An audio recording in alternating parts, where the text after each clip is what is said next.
अल मुहन्नत के मुतालिक आपने एक बात कही और उसमें आपने कहा कि खुडों से बाहर निकलो, क्यों छुपे हुए हो, दुनिया बदल गई है, दुनिया चेंज हो गई है।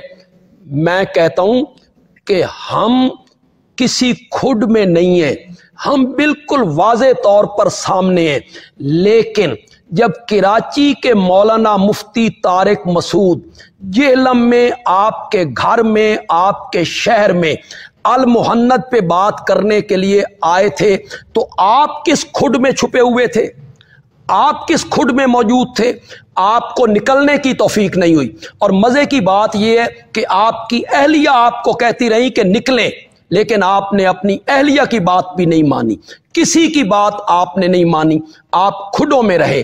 ताना आप हमें दे रहे हैं और फिर आपने झूठ बोला है, बोहतान बांधा है आपने हमारे मुतालिक, हमारी जमात के मुतालिक, कि ये लोग अल मुहन्नत के तरदीद नहीं करते, मस्जिदें छिन जाएंगी, मस्जिदों के छिन जाने के डर से अल मुहन्नत की ये तरदीद नहीं करते। और महफिलों में, तकरीरों में इन हजरात को रहमतुल्लाह कहते हैं और नजी महफिलों में कहते हैं कि ये बड़े लानती थे। इन्ना लिल्लाहि व इन्ना इलैहि राजिऊन। हम अपने दौरे तफसीर में, हम अपने दुरूस में, हम अपनी तकारीर में अल मुहन्नत में जो अकायद बयान हुए हैं, जो मसाइल बयान हुए हैं, उनसे इख्तिलाफ जो हमारा है, चंद मसाइल से जो हमारा इख्तिलाफ है हमारी जमात का, हम उसे वाज़े तौर पर उसकी तरदीद करते रहते हैं, दलाइल से अपने मौक़िफ़ को साबित करते हैं।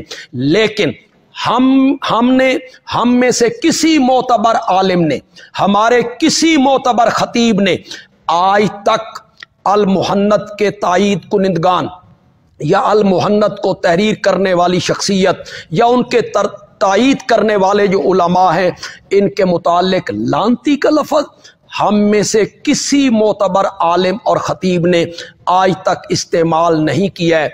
मिर्ज़ा साहब, आपके इल्म में कि बोहतान बांधना कितना बड़ा गुनाह है। आप अपनी महफिल में बैठकर, चंद लोगों में बैठकर उन्हें खुश करने के लिए आपने हम पर, हमारी पूरी जमात पर, हमारे जमात के अकाबरीन पर आपने बोहतान बांधा है। मैं आपसे फिर दरखास्त करूंगा, अल्लाह के हुजूर माफ़ी मांगिए, इस बोहतान बांधने की अल्लाह के हुजूर माफ़ी मांगिए।